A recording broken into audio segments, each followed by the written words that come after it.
हाय। Hi aunty, mummy ने ये box भेजा है। ओके। क्या विक्की, स्कूल की छुट्टी थी आज? नहीं, मैंने छुट्टी कर ली। अंकल के प्ले स्टेशन में मैं गेम खेल लूं क्या? ओके श्योर, खेल लो। Thanks aunty.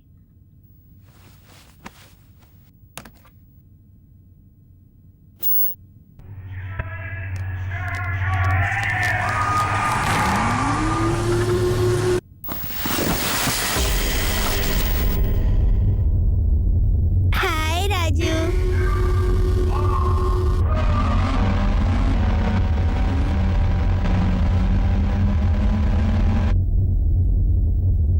तुम भी गेम खेलोगे क्या? देखो, वो ब्लू कार मेरी है और वो पुलिस कार भी मेरी है, समझे?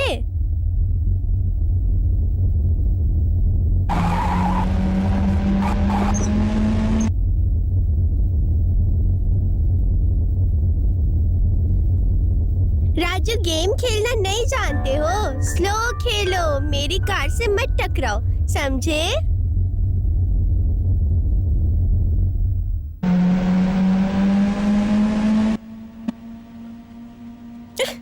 राजू, तुम्हें गेम खेलना नहीं आता, तुम मेरे साथ मत खेलो। जाओ, अब मैं तुम्हारे साथ नहीं खेलूंगा, जाओ। जानकी, विक्की, विक्की, क्या कर रहे हो तुम? मम्मी, विक्की, विक्की, मम्मी, तुम ऊपर क्यों चढ़ गए विक्की? आराम से। मम्मी, जाओ। संभाल के।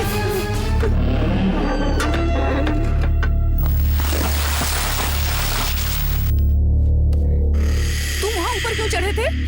मम्मी, मैं नहीं चढ़ा था, कैप्टन राजू ने मुझे चढ़ा दिया। राज साज करता रहेगा तो एक मारूंगी तुझे। चल घर चल। सॉरी जानकी। It's okay. चल घर चल, तेरे पापा को सब कुछ बताती हूँ मैंने मैं। कुछ नहीं किया, पापा ज्यादा को बोल कुछ मत। मत बोलना मम्मी।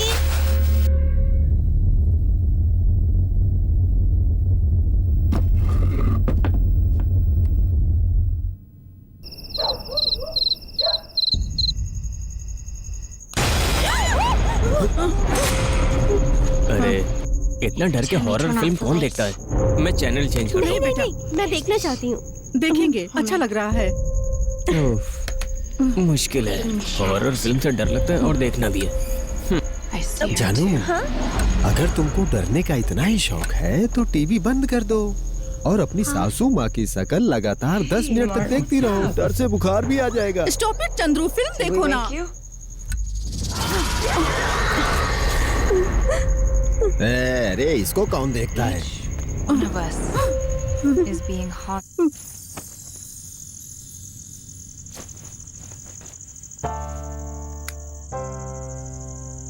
मोहन, तुम अपने बचपन में बहुत शरारत किया करते थे क्या? क्यों? और तुम बचपन में पेड़ पर चढ़ जाया करते थे? वैसे बचपन में तो मैं पेड़ पर चढ़ता था। मैं बिल्कुल स्पाइडरमैन के जैसा था।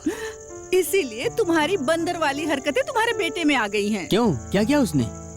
आज वो आकाश के घर के सीलिंग फैन पर चढ़ गया था। सीलिंग फैन में? हाँ। किसने चढ़ाया उसे वहाँ? जब मैंने उससे पूछा तो उसने बताया कि कैप्टन राज ने उसे वहाँ चढ़ाया। कैप्टन राज? वो कौन है? मुझे क्या मालूम। अब चुप रहने से कोई फायदा नहीं है। कल मैं चाइल्ड साइकियाट्रिस्ट से अपॉइंटमेंट लेती हूँ। कल हम उनसे मिलने जाएंगे। चलो सोते हैं, सुबह जल्दी उठना है।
माँ,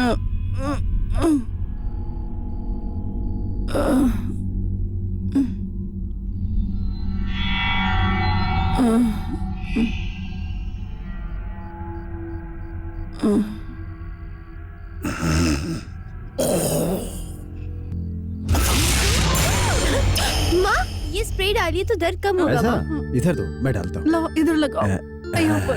माँ हाँ? मैं टिकट कैंसिल करूँ क्या? आप बाद में चली अरे, जाना। ठीक हो जाएगा। बेटा, हमारी टिकट को छोड़ो, तुम्हारी इंटरनेशनल टिकट है। आखिरी मिनट में कैंसिल करोगे तो लॉस होगा ना तुम्हारा। मैं इसे संभाल लूंगा, तुम चिंता मत करो। मैं इसका ख्याल रखता हूँ। भैया स्टॉप इट चंद्रू। ठीक है ठीक है, पापा मैं समझ गया। तुम चिंता मत करो। चलो चलो, ट्रेन का टाइम हो गया है ना, ट्रेन छूट जाएगी। हाँ। देखो तुम रात में चलती हो और तुम्हारी कोई चैन कट कर दे तब समझोगी। Stop it Chandru. आराम से माँ। आओ चलो चलो चलो चलो चलो चलो। सुबह की ट्रेन है इसलिए अच्छा है। अगर कहीं रात को ट्रेन होती और तुम नींद में चलती और बाहर गिर जाती तो ऊपर गोविंदा गोविंदा नाम जपना पड़ता। Stop it Chandru.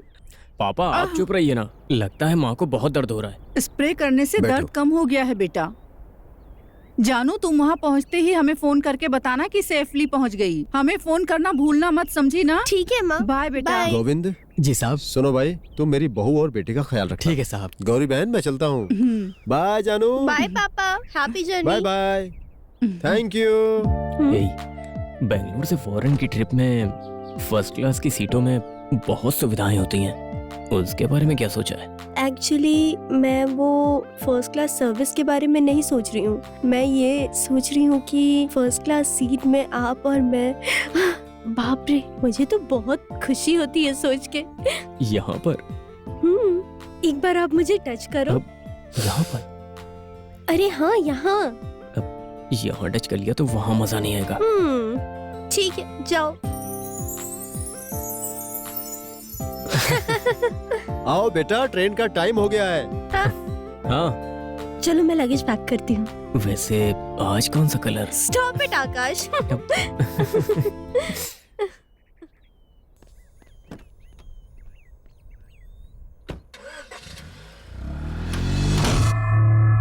आँख खोलो। ओके, जीप दिखाओ बेटा।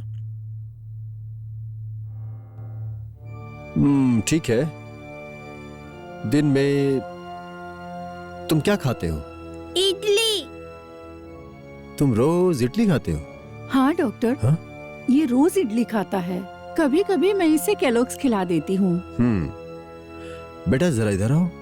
रोज दूध तो पीते हो ना? मुझे दूध नहीं क्या पसंद। तुम्हें डोसा पसंद है? वो भी मुझे पसंद नहीं है। तो तुम्हें क्या पसंद है? चॉकलेट पसंद है। चॉकलेट पसंद है ना? Very good. ये लो चॉकलेट। एक और दे दीजिए, वो मैं अपने दादाजी को दूंगा। Oh sorry. ये लो। Thanks uncle. ये बताओ तुम्हारे दादा कहाँ हैं? यहीं तो बैठे हैं। ओके ओके बेटा, ओके। अच्छा तुम बाहर अपने दादा के साथ खेलो, जाओ। ओके। Sir x-ray report. हाँ थैंक यू। सुनिए, मैं आपके बेटे के बारे में बताने से पहले मैंने एक पेशेंट को हैंडल किया था, उसके बारे में बताता हूं। देखिए, ये लड़की का नाम कल्पना है। अभी इसकी उम्र 18 वर्ष की है। इसे 16 साल की उम्र में मेरे पास लाए थे। इसके परिवार वालों ने भी बहुत कष्ट सहा। ये लड़की सारे विषय में 1 साल फेल हो गई। सुनो, एक बार उसने डिप्रेशन में जाने के बाद आत्महत्या करने की कोशिश की। ये लड़की एक दिन उसने सारी किताबों को लेकर रूम बंद करके पढ़ने लगी और मेहनत करने लगी। उसने 10वीं क्लास में 96% मार्क्स लेकर पास हो गई। कैसे बताएं कि दिन भर उसके पिता उसके पढ़ाई के साथ दिखाई दिया करते थे, लेकिन सच तो यह है कि उसके पिता उसके पैदा होने से पहले मर चुके थे। अभी वो अच्छी तरह से पढ़ती है और उस वक्त से उसके पिता कहीं नहीं दिखाई देते। अब तो वो जैसे मायावियों की तरह ही गायब हो गए। लेकिन इस केस के बारे में आप हमें क्यों बता रहे हैं? बताता हूं। ये देखिए, ये उसके सिर का एक्सरे है। ये 16 साल की उम्र में कल्पना के सिर का एक्सरे है। और ये इसे देखिए, विकी के सिर का एक्सरे है। इन दोनों एक्सरे में खासियत है। ये देखिए, दोनों में छोटे छोटे ब्लैक स्पॉट दिख रहे हैं। इनके आंतरिक भाग में अंतर है। मतलब जब बच्चा पैदा होता है और 2 साल का होता है, तब तक ये माथा है ना, बहुत ही कमजोर होता है। जब बच्चा 6 साल का हो जाता है तो ये माथा मजबूत हो जाता है। इस तरह से विकी, अभी तक उसका माथा मजबूत नहीं हो रहा है। बहुत साल पहले हिंदू और बुद्धों के माथा के अंदर भी ये जो दिख रहा है ना माथे पर, सैकड़ों चक्र हैं, ऐसा हम मानते हैं। शरीर के अंदर की बातों को जानने के लिए और मनुष्य के मनोस्थिति को जानने के लिए इन सहस्त्र चक्रों पर भरोसा किया जा सकता है। मतलब ये जो चक्र है ना, इसको स्पिरिचुअल गेटवे कहते हैं। ओके, और मेडिकल साइंस वाले भी मानते हैं इसको। साइंस की बात हो या वेदांत की बात हो, दोनों को मिलाकर सिंपल बताएं तो छोटे बच्चों 1 साल तक होने तक उन्हें आत्माएं दिखती हैं। मतलब हम कह सकते हैं कि आत्माओं से छोटे बच्चों को कनेक्शन है, और इसे ही स्पिरिचुअल कनेक्शन कहते हैं। तो उसको आत्मा दिखती है क्या? हाँ, और उन्हें ये आत्माएं दिखाई भी देती हैं, और जिनको आत्मा दिखेगी वो बात भी करेगी, और आत्माएं बातें करेंगी तो उसे सुनाई भी देंगी। कल्पना का माथा जब से स्ट्रांग हुआ, तब से उसको उसके पिता दिखना बंद किए। विकी के विषय में भी ऐसा ही होगा, ये मैं कहना चाहता हूँ। वाह, क्यों, भरोसा नहीं है? सब्जेक्ट बहुत ही हैवी है। सॉरी, नो ऑफेंस, पर आपकी बात मुझे भरोसे वाली लगती है। हमें समझने वाले कुछ लोग इस बात पे भरोसा कर लेते हैं। भूत आए तो कुत्ते भौंकने लगते हैं। ये बात कोई माने या न माने, लेकिन सच है। जब भूकंप और सुनामी आते हैं तो पक्षियों को और जानवरों को सबसे पहले मालूम पड़ता है। ठीक उसी तरह से बच्चों के पास भी वो सेंस होती है, और हम लोगों के पास बिल्कुल नहीं होती है। बच्चों की दुनिया के बारे में हमने बहुत सारे रिसर्च किए हैं, इसलिए उस पर विश्वास करना पड़ेगा, ब्लाइंडली विश्वास करना पड़ेगा। समझ गए? और विकी को उसके दादा दिखाई देते हैं। अब ये भरोसा करना आपके ऊपर डिपेंड करता है। अगर उसको ये सच दिखाई देता है तो विकी किसी दिन अपने दादा के बारे में सवाल करेगा। नहीं तो विकी ने अपने दादा को इमेजिन किया ऐसा समझेगा। इमेजिन करने दो, इसमें क्या गलत है? अगर विकी नॉनवेज नहीं खाता तो कोई बात नहीं, समझे? कैल्शियम सप्लीमेंट शुरू कीजिए, माथे के ऊपर का भाग स्ट्रांग हो जाएगा, स्ट्रांग होने से मदद मिलेगी। देखिए, मोस्ट इंपॉर्टेंट बात यह है कि आप दोनों को अपने बेटे को ज्यादा समय देना चाहिए। उसके साथ खेलिए, हफ्ते में 1 बार उसे बाहर ले जाइए।